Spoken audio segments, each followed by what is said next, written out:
Hello, hello, hello. It is me, your True Hill Phenom SP3.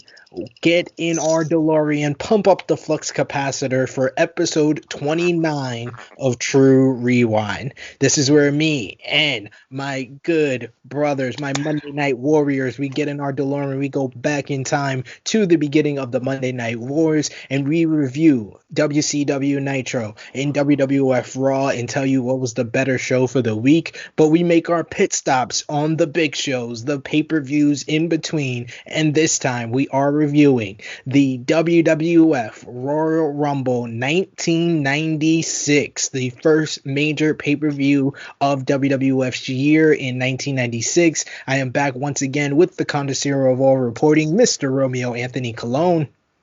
What's up, fellas? Just finished watching Sasha Banks on the Mandalorian. I thought she did a good job, Very nice, very nice. I'm like 6 or so episodes away. I'll be catching up, and I can. Come on. I know. I have to watch things from the beginning. I can't just jump in just for one person. But I know that's what I did. Who will? He is your supreme Ivan Ooze, the one, the only, the returning. He is back in time. He is done on his coke trips through the 1980s, and he has joined us in 1996. He is Drunk Guy JJ. It's good to be back, guys. I'm very hungover from the past. One of the cocaine bitches made a turn for the worse. Somebody overdosed. So I have to get out of there and come back with my good brothers and watch wrestling, because clearly this life is not for me. Hey, how ironic who one of the stars of this show was. He would have joined you in the 1980s and enjoyed that coke trip and all your shenanigans, as long as you didn't get jumped by 9 guys to Syracuse, of course. Actually, I got into Syracuse, but, I just had to drive out of town because it sucked. I know someone else who would agree with that, but yes, we are going back in time to WWF Royal Rumble 1996. This is your job to give this video a thumbs up. Show us your support for True Rewind by sharing this video with all your wrestling fans and friends. Of course, there is the iCard down at the bottom. If you haven't subscribed already, push that. Hit the subscribe button. This is a quick reminder. We still have our 1,000 subscriber sweepstakes. I know Drunk Guy still has those merchandise ready to give to you guys as soon as at that point. We are less than 150 subscribers away, so it is time to share it with all the wrestling fans that you know and get our subscriber count up there so we could give away this merchandise. Of course, comment down below, tell us what you thought of this review and WWF Royal Rumble 1996, and of course there is the bell to click all notifications so you can always get the great content right here on True Hill Heat. So, Romeo, you are our driver, our pilot, our quarterback. Take it away. January 21st, 1996, where the number one song in America is One Sweet Day by Mariah Carey and Boyz II Men. I thought you were going to say Ain't I Great by Double J. Fresno, California, where the attendance was 9,600, a sellout. And the gate, they made $130,000. Okay. Sunny is in a bathtub. She tells us viewer indiscretion is advised. She corrects herself. Very, very hot opening. And then it's Vince McMahon and Mr. Perfect on commentary. Mr. Perfect, we'll mention his name a couple of times tonight, I think. The perfect meter. Start, Jeff Jarrett versus Ahmed Johnson. Double J. Ahmed does his own version of hulking up in this match. It was like he was jogging in place. He was like a little kid that's at like on a trip and he has to use the bathroom. It was not even hulking up. It was like, does he have to use the bathroom or something? Like, what's going on? Also dives over the top rope, almost landed on his head. Misses. Yo, I thought he was gonna. I was like, holy shit. I was like, you almost took your own head off. He almost hit the concrete and the guardrail. And then he comes in the ring and he follows up with a senton. And it's like, who is this? Is this Jeff Hardy? He reverses a figure four by Double J. Another figure four by Double J. Double J's got his working boots on tonight. Double J gets kicked to the outside. Frustrated, he grabs a guitar, jumps off the top rope, breaks it on Ahmed's head. Great visual, great sound. DQ, dirty finish, 6 minutes 38 seconds. Ahmed Johnson, barely a minute later, is no-selling it and throwing a tantrum. And running into the didn't fucking run to the back of some shit. Like, come on, man. The way he fell to the ground after getting cracked with that guitar was hilarious. That was funny. I thought it was a guitar shot to like make him get a pass for maybe getting eliminated later on in the Rumble, but he no-sold it instantly and wasn't even in the Rumble. I think Ahmed should have won this easily. I gave this 1.25, and Uncle Meltzer, Dave Meltzer, gave the same. Sid? I was not pleased with this match at all. I thought Ahmed Johnson showed a whole bunch of athleticism that I wasn't used to. The biggest pop of this match for me was Double J's light up jacket, and I remembered that he was the trendsetter. He did it before Chris Jericho, so just saying. Chris Jericho, MJF, you all fall in line with Double J and his light up jacket, which is one of my all-time favorite ring entrances, especially for Jeff Jarrett. I gave this match 1.5 stars. 1.25. The match was blah. Should have been a match to make Ahmed Johnson look good, but they made him basically pretty much equal to Jeff Jarrett when he should have wanted to whoop his ass. But yeah, the match was garbage, truck juice. It didn't help Ahmed Johnson look any better. But I said the rate 1.25. Fun fact. You guys are going to be confused because of that DQ finish. After this match, Jeff Jarrett disappears from WWF TV due to a contract dispute. We don't see him again for a while. Why does this always happen with Double J? This will not be the first or last time you say that to us during this ride down the Monday Night Wars. Sheesh. With either company, apparently, but we'll get to that.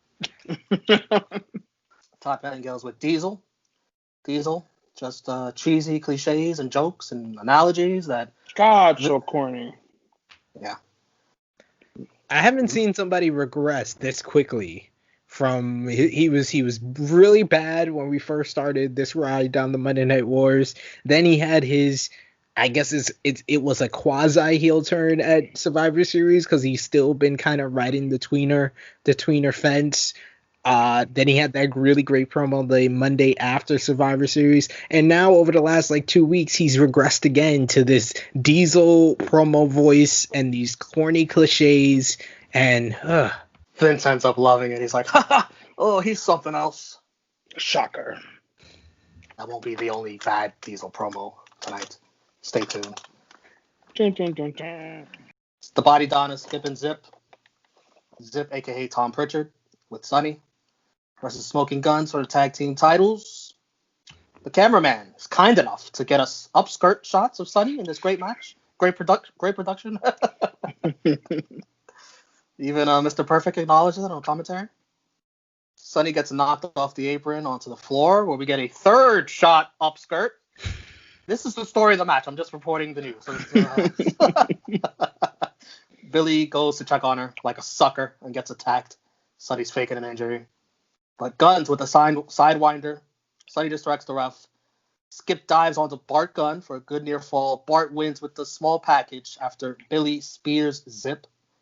I'm not sure Skip was the legal man here, but hey, maybe he was. I don't know. The Guns retain an 11-12. I gave us 2.25. Meltz gave us 2 stars. I gave this 2.5 stars. I thought it was pretty good up until the convoluted finish of this, where Smoking Guns hit their finisher, then Sonny distract the ref, then Skip does a flying headbutt to get the cover. You think because they're doing the switch, that's going to be the finish, but no. I think Billy kicks out. Then they have the whole double suplex that Billy tackles Zip and Bart gets a small package. I just felt like the finish was a lot longer than it needed to be, and it took away from the match, in my opinion, as did Sonny. Sonny was pretty much a distraction because of the cameraman as well. But yeah. I'd give this match 5 stars based off the cameraman's actions alone. But no, it's a 2. As Sid said, yes, the ending was too much. They should have just ended it when it was needed to be ended, and it definitely took away from the match. But so yeah, 2 stars. Got a repeat of the Billionaire Ted's Wrestling War Room. I got some notes on this from the Wrestling Observer newsletter. Awesome. Man, what a reporter. Pull this up. Vince claimed, this is regarding the steroid segment on the Billionaire Ted. Vince McMahon claimed the segment was satire, which is basically their way to try to avoid a slander or libel lawsuit, which many in WCW were discussing the next day. Dave Meltzer says the criticism about WCW's drug test policy is legitimate, but notes that the only reason WWF has a strict drug policy today is because they were basically forced to by bad PR and legal pressures. Exactly. Like, what the hell? It was like, why would you even bring this up? Because you guys had to get in a policy because you got dragged in the mud. As for WCW's response, so far it's been light. Eric Bischoff, remember, he called this the Royal Fumble. And Dave says WCW comes off as whiny with the name calling, while WWF skits are funny as hell and make valid points, even if they are hypocritical. But if it keeps up, Dave thinks both groups will just come off looking petty and childish. Well, I mean, just why I call him Drunk Uncle Dave, which the acronym kind of spells out what he gets some matches, dud. But this is why I call him Drunk Uncle Dave. Both of them look petty. Like, it ain't if this continues. This side, that side. Yeah, they both look petty as fuck. Fucking high school females. That's what they look like right now. All right, recap of Razor and Goldust feud. We see footage we haven't seen, like Mr. Perfect giving a token of Goldust appreciation, a wig that pisses off Razor Ramon. Also, a Goldust Photoshop centerfold from the Usher that Razor rips up. I remember the Razor heart tattoo that Goldust has on his chest. That's the best one. That's the best one. Best thing. It's so funny how easily Razor is trolled, man. See, Razor comes off a little homophobic in this. Oh, just a little. He comes off a little homophobic. We talked about it on the last episode. Drunk guy. We said that Razor looked like he was committing a hate crime on Goldust. He attacked him in the back. Like, it was like I was like, yo, Goldust. He beat him up. He beat him up because he was gay. Goldust has done nothing wrong to him. Goldust has just said his admiration for his Cuban lover. Nah, but see, you gotta understand. You gotta put him in his place. Like, as Razor said, I'm straight, man. I don't go that way. You cannot keep trying to come at him like that. Like, as a straight dude being harassed by a gay guy, basically. I mean, they never said he was gay, but it was a gay character. This is why the entrance for Goldust was so probably confusing for so many fans. Absolutely. Goldust versus Razor Ramon for the IC title. Is this the debut of the letterbox entrance by Goldust? This is 2 debuts in one during his entrance. Oh yeah. Goldust enters with a woman carrying a cigar. I am so shocked. Oh, you didn't remember this being the debut? What? No, Marlena? No, I said I'm so shocked that Goldust is actually have a woman with his entrance. That's what I was shocked about. Her name, they don't say her name, but it's Marlena, aka Terry Runnels, the real life wife of Goldust. Goldust's gear, I thought, was much better than the crap he'd been wearing before. I guess the direct deposit on his paycheck must have hit. He could get some new gear, something like that. I don't know. There's a sign in the crowd that says "Gay Dust."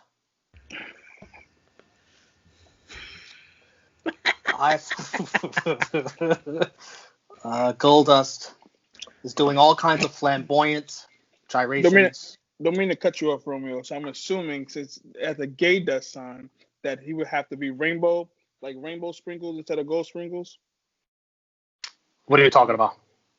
You know, Goldust Entrance when he has the gold sprinkles, so it would be rainbow sprinkles instead of his Gay Dust. I'm gonna have to do like a little rainbow graphic here, Ahmed. I think there is Yeah, one. yeah. I was watching this with my girl, and I was like, yeah, there's gold dust coming from the ceiling, and she was like, he's coming from the ceiling? No, I mean actual gold dust. It's coming from the ceiling. Jesus.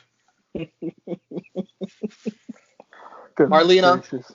Marlena has a nice presentation here. She's sitting in a director's chair. She's got the usher by her. A nice touch to the whole gimmick and presentation. Goldust is doing all kinds of flamboyant gyrations, and you can hear shrieks of horror from the crowd. Like, oh, look what he's doing. Oh. They're in Goldust. California. But ooh. Sheesh. I'm back. My bad. He's back. And worse than ever. Goldust starts feeling up on Razor Ramon as they chain wrestle. Jesus Christ. That was his offense for like the first 5 minutes. It was making Razor uncomfortable. They get in a little slapping match. Razor slaps Goldust's ass. Perfect says, he likes it, McMahon. He likes it. As Goldust gathers himself on the outside, I see some fans calling him very loud right in his face. Marlena fakes an ankle injury, distracting the ref in the ring. This bitch 1-2-3 kid sneaks in and hits Razor with a spinning kick off the top rope. Goldust with the pin in 14-14. New champ, dirty finish. I gave this 2.25 stars. I thought the crowd was invested. Thought this was Goldust's best match, but that's not saying much. And I thought Goldust's character is on another level here. Meltz gave this 2.75 stars. What did you guys think of this? All of this, and do you like the way the character of Goldust is being portrayed? I'm sure the fans were invested in that for all the wrong reasons. But I guess at this time, let me say, I'm not talking of now. I guess at that time they were big on Goldust, so I guess you can see they're trying to build him up, which is kind of weird because the '90s was still kind of like a little homophobic. So it's kind of weird that Vince, Vince would push this guy, but it was an okay match. I hated the ending. Fucking Razor Ramon could have kicked out of a spinning heel kick. Caught him blindsided, man. Blindsided to the back of the head. Man, get the fuck out. 2.5. I agree with that. I give it 2.5 stars. Razor throughout this whole feud has not seemed like a babyface to me, and I'm watching this match with my girl, and I think Goldust has a sleeper hold on him, and he gets in the referee's view, and he low blows Goldust. Like, I was like, what type of babyface is he? And my girl says, well, he's the bad guy, and I was like, You got me there. You got me there.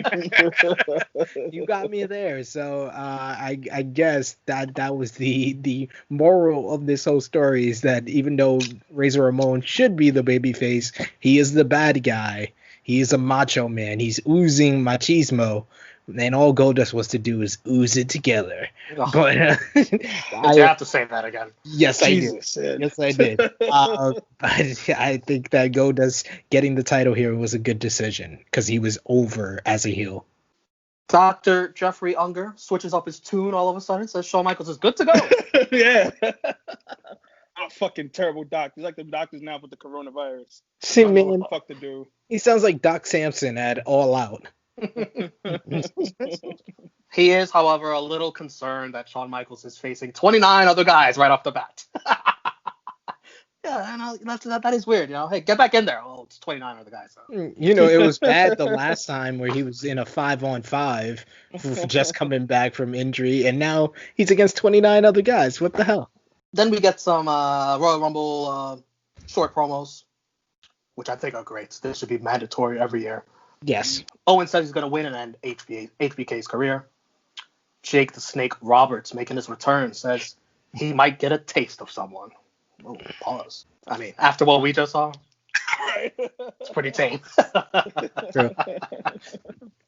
King says the Royal Rumble will be won by royalty. Barry Horowitz does horrible WWE math. saying his chances are 30 to 1 to win. No, that's not how it works. Jesus Christ. He had the most generic racist Jewish music that I've ever heard for anybody in the history of professional wrestling. You hate to see it. Jim Cornette is with Vader, ready to unleash his mastodon. That's Vader's promo voice. Promo right there. Wait, you have to bang your head against something too. You hate to CTE it. Shawn Michaels said he's done it once. He's ready to do it again. I've done it once, and I'll do it again. We learn Hunter Hearst Helmsley lost to Duke the Dumpster Droese on Free for All. The first Free for All. Yes. Meaning he's number 1 and Duke is number 30. In fact, he used a foreign object and won the match, but Gorilla Monsoon came down and reversed the decision. I will say they're really protecting Triple H by, even when he takes a loss, it's like shenanigans involved like that. Mr. Perfect picks Vader to win and then does a perfect pencil flip like this. Shit, I'm not going to do that again. All that for nothing. Yeah. The time to get the prop and everything. All right, the Royal Rumble match. Fun fact. This is the first time since 1988 that the Rumble isn't main eventing. Is it 1988 the first one? Yes. There's a new participant every 2 minutes, but for some reason, some of these guys have felt a bit longer than 2 minutes. So Hunter's first. Number 2 is Henry Godwin. How convenient. Jerry Lawler is in. He gets Henry's slop. But Henry escapes and dumps slop to the outside on Lawler and almost the entire front row. I was like, yo, why don't they protect the fans? Ever. Wow. Ever in life. Jaquan, you pay front row and you get slop by Henry Godwin? How are you going to feel? I'm hopping the gate. I already look a mess. I might as well make the best of it. Jake the Snake enters to a big pop, unleashes his snake his pet snake. Damien. Just say Damien. In the ring. Everyone hauls ass, especially Mabel. I've never seen Mabel move so fast. Jerry Lawler. That Matt technician. Jerry gets the snake put on him, the pet snake, Damien, damn it. Huge pop. After this, Jerry starts to hide under the ring. Smart man. Yeah, very smart. When 1, 2, 3 Kid enters the Rumble, Razor chases after him and the refs separate him. Vader makes his entrance.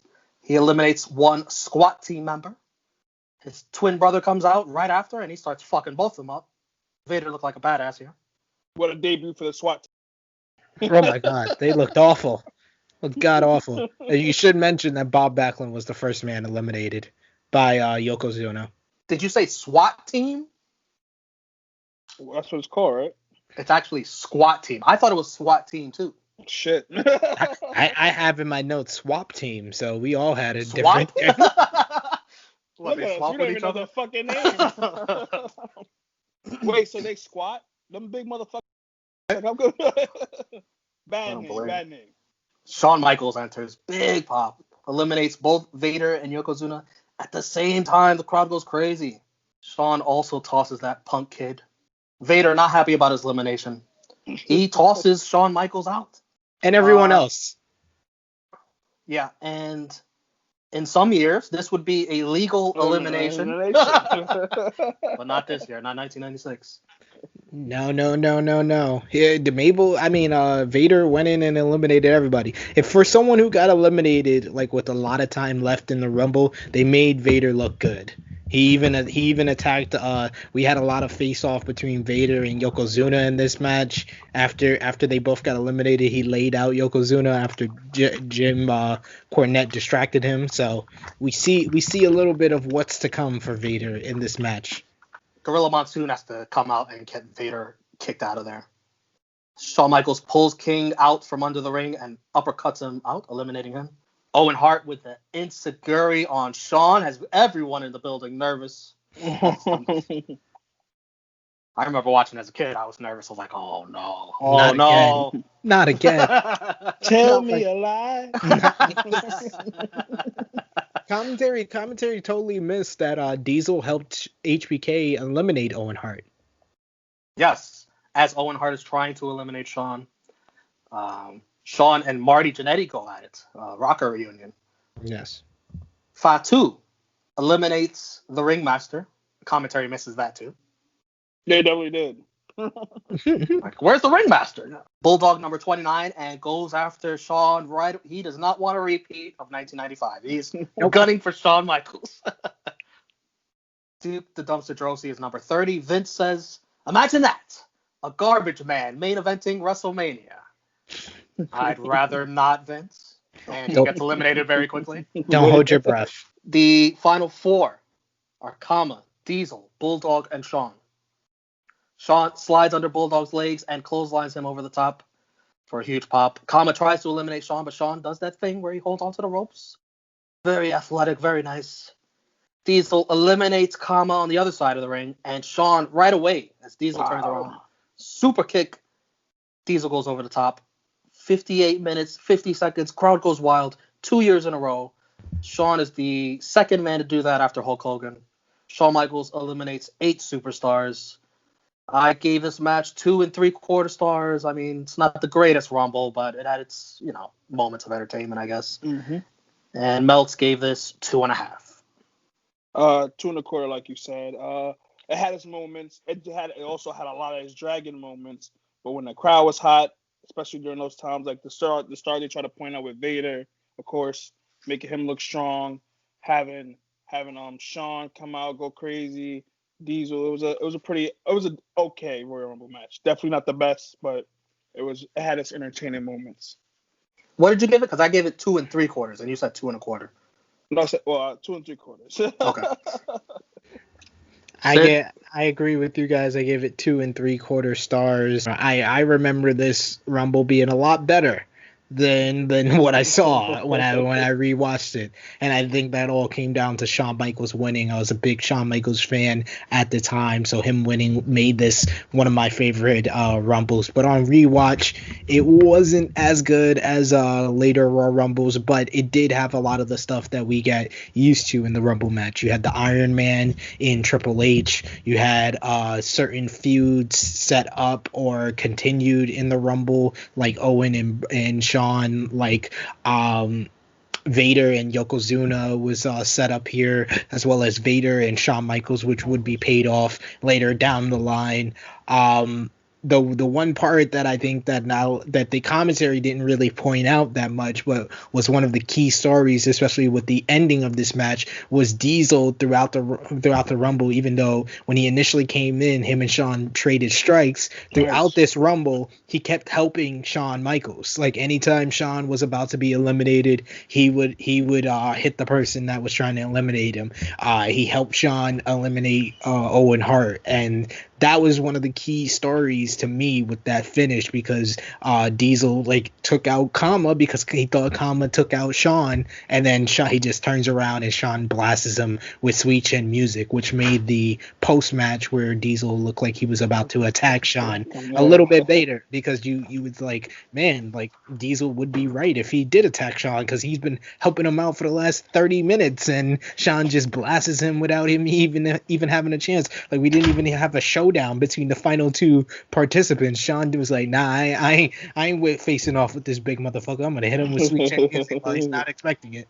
So I like that little part of the story, but I would say that out of all the Royal Rumbles, this was probably the shoddiest job by commentary to keep up with things and tell the story throughout the Royal Rumble. That's an understatement. I don't like the Vince perfect commentary team. No. I miss. Am I gonna say it? Fuck. I miss Jerry the King Lawler. I don't know why. I don't know why. It's just very entertaining to me. I know he said some dastardly stuff, but I miss that, and I want. We're waiting for JR. More JR. JR used to be on pay-per-views, but not this one. I mean, since we know that Mr. Perfect was still able to compete in the ring, he's not that good as a commentator. I'm just gonna say that he was a lot better at commentary in 1992 than he is in 1996, and he made me honestly at some points I rather Mongo's over the top awfulness that is hilarious than Mr. Perfect saying generic lines, which was kind of boring throughout this whole show. Let me elaborate on what Sid was saying. Diesel, after the last elimination, walks off dejected. Oh my God, Jaquan, what are you doing? Nothing. You going through something? This is nothing. Say That stops. Diesel walks off dejected. Doc Hendricks tries to stop him from interview, but Diesel sees Bulldog and beats him up a little. Poor Bulldog just trying to get away, get back to the back. Diesel tells Doc Hendricks that the only reason he's living and breathing is because he's allowing it. Diesel then walks back to the ring, interrupting Shawn's striptease. Shawn has to take off his clothes. He just won the Rumble. He's taking off his pants a little too much, if you ask me. I mean, jeez. He showed his ass to opposite the hard camera. I think I almost saw some pubic hair. Jeez. Oh my God. if he had any. We are off the rails right now. And then, of course, Diesel teases fucking up Shawn, but throws up the hand for the high five. Two dudes with attitude. I've got some fun facts about this Royal Rumble. Fun fact. After injuring Henry Godwin in this Rumble, having already injured Undertaker and Diesel in 1995, it's goodbye Mabel. We will not see Mabel for a very long time. Cute, oh happy day. I think this is the last time that we saw Mabel. Yeah, it was. This was the last time that we... Yeah, he was not Mabel. So this is the last time that we see Mabel, the name Mabel, in the WWF or WWE. Another fun fact. This is the first Royal Rumble to feature entrance music. You wonder, why weren't they doing that before? And then I've got a note from the Wrestling Observer newsletter on a guy by the name of Sabu. He contacted the WWF about working the Rumble, even proposed a finish that would let him get eliminated and still protect him. The idea is he would eliminate someone and then do a plancha over the top rope onto the guy through a table, thus eliminating himself without realizing it. Very Sabu idea, if I may say. Yes. That would be what Sabu would do. He probably pitched that to WCW for World War III, and then they turned it down. So he was like, you know what? I'm going to call WWF. It feels like a lifetime ago now since Sabu was fucking even on the show, man. It's crazy. Yeah. Paul Heyman was against the idea because they plan to do an ECW pay-per-view this year, and he doesn't want any of his guys, especially top stars like Sabu, working pay-per-views anywhere else. WWF seemed interested, and the ball was in Sabu's court if he wanted to do it. Heyman reportedly offered Sabu more money to turn it down. I wonder if that check cleared, though. I don't know if you have the note on who was the Asian dude, the Japanese dude that was in this Rumble, but besides Barry Harwood with his over-the-top, generic, semi-racist Jewish music, that guy had the same Oriental music that I've heard for like 3 other Oriental characters in WWF history. It was just very fast-paced. It's a Bobski, though. That was the theme for the Oriental Express. Yes. They had some Bobski music, and he came out to that. That was pretty good, and that was one of my notes that I had here. And also that Dory Funk Jr. looked god awful. Like he shouldn't have been in the at all. These senior citizens. The new generation, huh? Yeah. The WWF Championship, Bret Hart versus Undertaker. Undertaker makes his entrance first. He's got a new urn from the remnants of the urn, no chain. Vince says the chain was melted down to make the urn. Yeah, right. They melted down the urn to make the chain. Exactly. How you then? What? Huh? Diesel walks into Taker making his entrance. He shoves Paul Bear for no reason. There's a few punches thrown before officials break it up. I ain't afraid of the dark. I got something to say about this. This motherfucking Diesel is mad at everybody but the guy who got the chance to go to WrestleMania. Makes no fucking sense.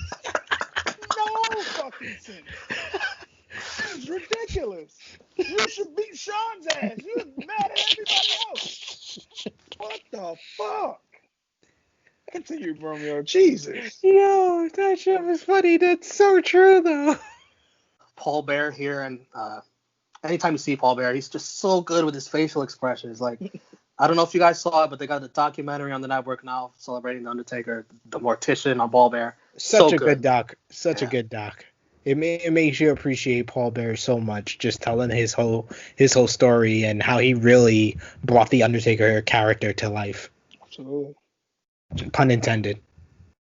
Oh, very nice. This match has a slow, methodical pace after a very long Rumble match. Even Mr. Perfect asked Vince, does this match have a time limit? He's ready to go. He's ready to get out. You know, COVID's out there. I hope everyone's wearing their facial appliances. Because that's what Vince calls the mask on The Undertaker, a facial appliance. You can't say mask. Oh. Phantom of the Opera. He looked better than Hulk Hogan's Phantom of the Opera mask. Why'd you have to trigger me like that? Thinking about that again. The crowd gets behind The Undertaker for the comeback because Bret's working the leg very slow. Taker cheats with Paul Bear's distractions using a camera cord around Bret's neck, then a steel chair. Not very babyface. Taker keeps sitting up from all the moves Bret does, so Bret Hart gets frustrated, takes the turnbuckle off, and then he takes Taker's facial appliance off. Fun fact, this would be the last we would see of Taker's facial appliance. Thank you, Bret Hart. Taker's face gets put into the turnbuckle several times, the exposed turnbuckle. The crowd boos. But Taker somehow gets the tombstone on Bret when Bret jumps off to the middle rope or top rope. He has to stall in the pin a little bit because Diesel's making his way down to pull the referee out. The bell rings for the DQ as I groan. Dirty finish in 28 minutes. Taker wins, but no title. Diesel stares a hole at Taker. He smirks when he hears the result from the fink. Diesel then flips the bird to Undertaker to shrieks from the crowd. They're like, oh! That was the official heel turn. That's the official heel turn right there. I love the shrieks. This is back when the bird used to mean something, you know? Yes. Taker angrily walks after Diesel to the back. Bret's music plays. He looks relieved to have survived the match. I give this 2.5 stars. I thought Bret, he looked like such a heel. It makes me want to root for Shawn Michaels at Mania, with how much Bret was healing it up here. Meltz gave this 2 3/4. Jaquan? 2.5. That shit dragged. Oh my god. And then you said 28 minutes. It felt like it felt fucking longer. I guess because it's a face versus face, I got to make somebody look heelish. Obviously, Bret they both did some heel stuff. Yeah, they both had heel tendencies in this one. But I thought Bret more so. Yeah, the crowd was more so behind Taker, so I guess that was the way to, like, I guess Bret said, "I'll work here," or whatever the case may be during the match. It was their worst match together. Too damn long, and then the finish.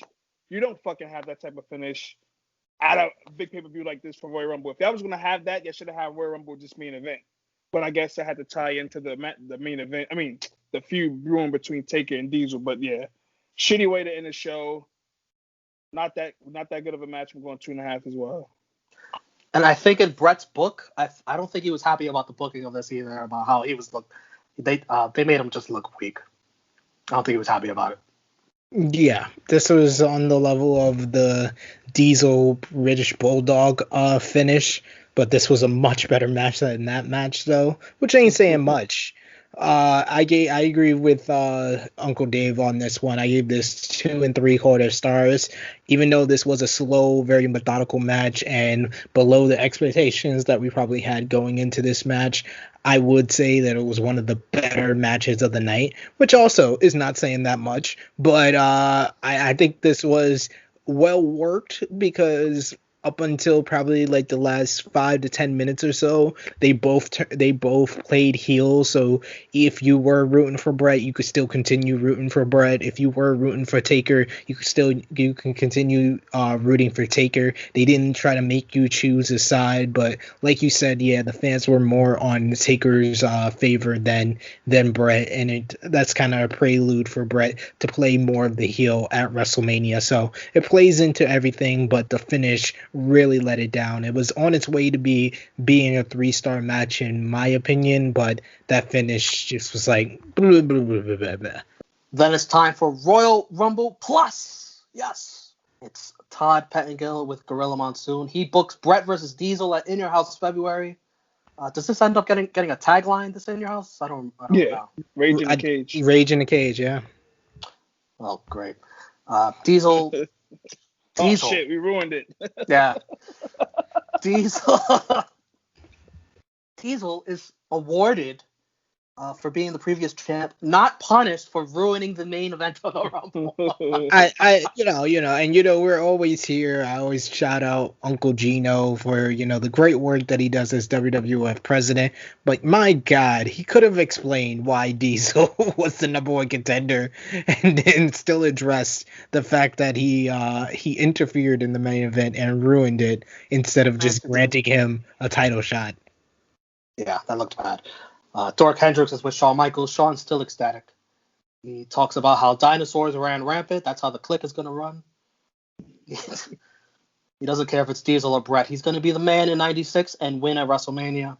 Undertaker gets in Gorilla's face, rightfully so, says it'll be a cold day in hell before Diesel ever wears the WWF Championship again. Prophetic words. He walks off. Foreshadowing. Gorilla says he don't want to see outside interference again, so the match is going to be a steel cage match. Rage in the Cage. And then Dork Hendricks is with Diesel. And oh my God. There's a lot of rambling here. I'm going to try my best to take you through this. He says Gorilla did a hell of a job since the lobotomy. What? This is so off the rails. Yeah. He uses his lives and breathes. He's only allowing line again, this time on Bret Hart. He flubs over his lines, saying, you don't got to like him, but you got to love him because he's the best thing going today. You can hear laughter in the background, probably from how bad that delivery was. It might have been the clique laughing at this promo. I don't know. He reiterates he's not afraid of the dark because his mom would make him go to the basement to turn the light on.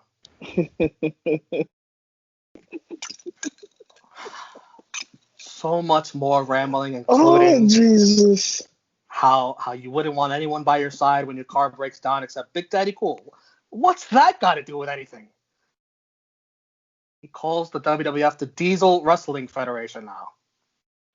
He's going to have his hands involved in everything and mime manipulation for whatever he can't.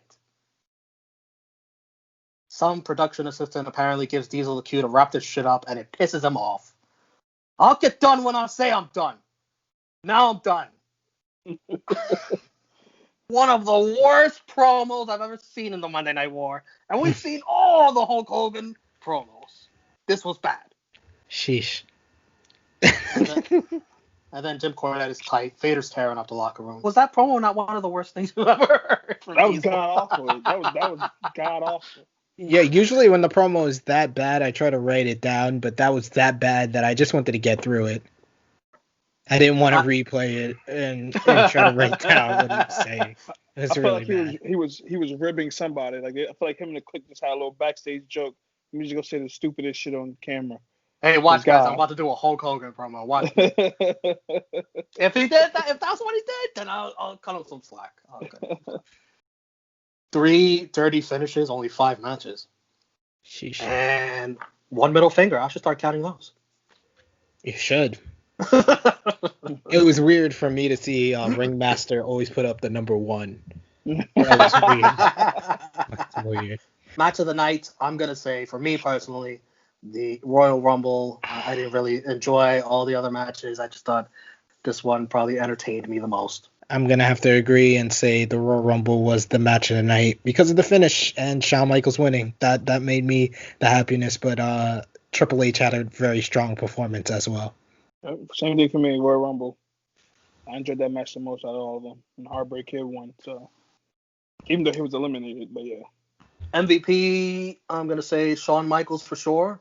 And I'm also going to give it to Goldust. I thought he had a big night. His character presentation stepped to a whole nother level. And he's the new IC champion. Shawn Michaels and Goldust. Yeah, I can't give that MVP. I'm sorry. Oh, man. Very Razor Ramon of you. Jesus. Jesus. Why don't you go beat him up? Hey, Kron. LVP, I'm going to give to Diesel. Oh, that's fucking. Oh man, that's clear as day. I mean, not one, but two cringeworthy promos. Losing the Rumble to his best friend, and then ruining the main event. This was LVP.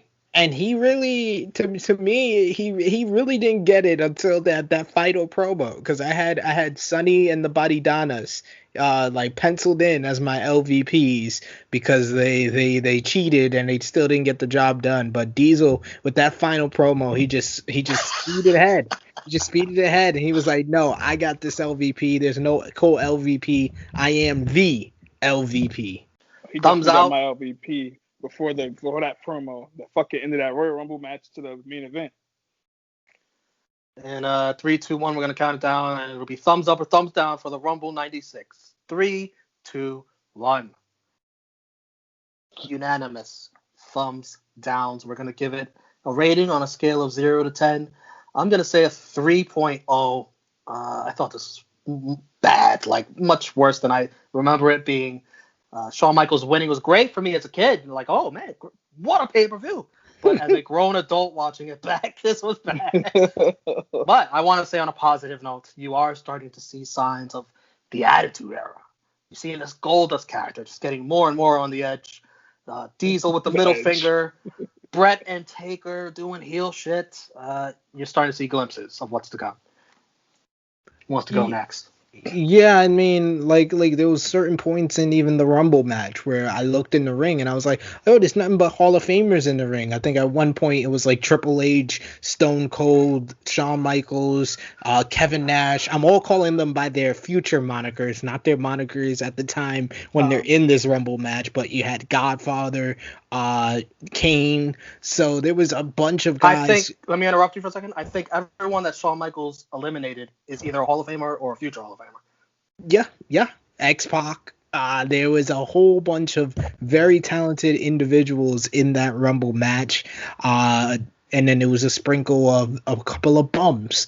So it was a very eclectic Rumble match. But yeah, like you said, like Goldust getting the win was a big march for him. This is one of Razor Ramon's final appearances as Razor Ramon. So there's a lot of signs of future things that are going to come in this 1996. So this was a good picture into what's going to go on in the future. But on this pay-per-view at this night, there was no matches above 3 stars for any of us, so this gets a 3. I'll give it a 3.5 because Shawn Michaels won. And I do say the key difference that I'm starting to see with watching these pay-per-views as a kid than as an adult, it's something that Romeo just said. If your favorite won, you were very happy with the show. It wasn't about the quality of the matches, the quality of the show. It was about if your favorite won. It was like Jaquan watching a whole pay-per-view full of Randy Orton and Sasha Banks matches. If Sasha and Randy win, he'll give it 10 out of 10. If Sasha lose, he'll give it 0 out of 10. So 3.5. I'm gonna go with that too. Like honestly, it would have been lower than a 3, but HBK winning because. If we're like you said, we're kids, we enjoy that because we don't care about the shit we care about now when it comes to wrestling. If we were adults and we saw fucking Diesel, Bret and Taker in the Royal Rumble like that, we would be pissed. You know, so 3.5. Gentlemen, would you like to guess how many pay-per-view buys the Royal Rumble 96 did? For reference, In Your House number 5 did 90K. Survivor Series did 128K. 150K.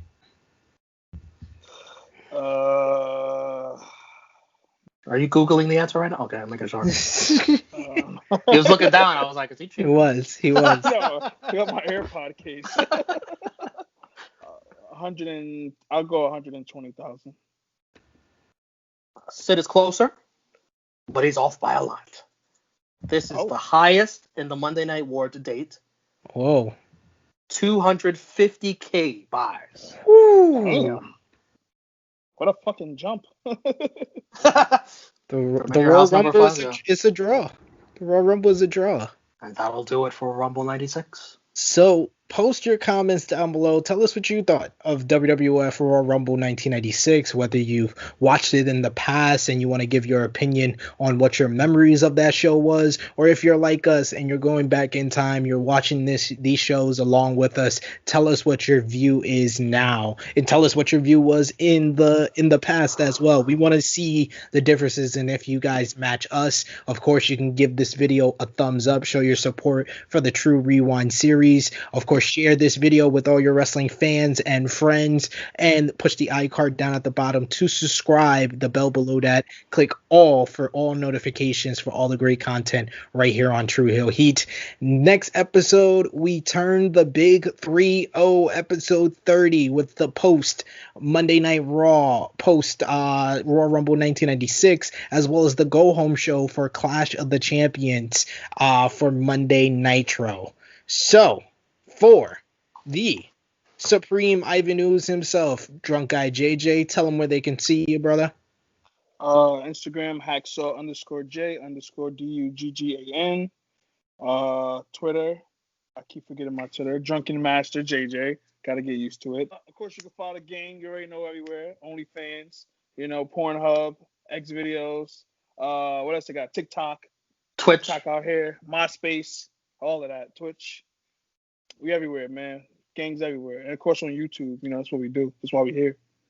Absolutely. And for the connoisseur of all reporting, Mr. Romeo Anthony Colon. The Pride of NY on Twitter and Instagram. And the Wednesday Night Warriors every week here on the True Heel Heat YouTube channel with my co-host Chris G and his co-host Mary Jane. You can find me on Instagram at TrueHeel_EpicSP3. You can find me on the Wrestle 2 YouTube channel every single Wednesday live, 8 p.m. BST, 3 p.m. Eastern Time, with Alex McCarthy on Wrestling Daily, and every single Saturday on True Heel Heat, our weekly podcast breaking down all the latest wrestling news and the big upcoming shows. And check out True Heel Heat 100 if you haven't already. It's up on the YouTube channel right now, so check that out. Whole bunch of guests, including our very own Romeo Anthony Colon on that one. So, for the good brothers, it is me, your True Heel Phenom SP3. This has been episode 29, WWF Royal Rumble 1996 for True Rewind. We are signing off until next time. Bye! Bye!